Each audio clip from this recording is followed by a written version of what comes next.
അത്ഭുതങ്ങൾ തീർന്നിട്ടില്ല, അടയാളങ്ങൾ തീർന്നിട്ടില്ല കാലത്തിൽ ഈ ലോകത്തിൽ.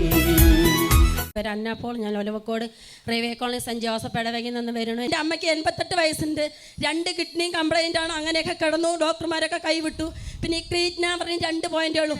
അപ്പോൾ ഡോക്ടർമാർ പറഞ്ഞു 88 വയസ്സോളം ജീവിച്ചില്ല, ഇനി അമ്മയ്ക്ക് മരുന്നൊന്നും കൊടുക്കാൻ പറ്റില്ല, മരുന്ന് കൊടുത്താൽ ഏൽക്കില്ല, അറിയിക്കേണ്ടവരെയൊക്കെ അറിയിച്ചോ, കാണേണ്ടവരെയൊക്കെ കാണിച്ചോ, ആവശ്യപ്പെട്ടത് കൊടുക്കാനും. ഇവിടുന്ന് ബഹുമാനപ്പെട്ട അച്ഛൻ വെഞ്ചരിച്ചെന്ന വെള്ളം അപ്പം കഷ്ണവും ഞാൻ കൊണ്ടുപോയി അമ്മയ്ക്ക്, എൻ്റെ വീട് വടക്കഞ്ചേരി കണ്ണമ്പ്രയാണ്, വിശ്വാസ പ്രമാണം ചൊല്ലി അമ്മയുടെ ഞങ്ങൾ 3 പേരും വിശ്വാസത്തിൽ വന്നു. ചേച്ചിയുടെ കുടുംബം സ്വീകരിച്ചു, ഞങ്ങളുടെയും സ്വീകരിച്ചു.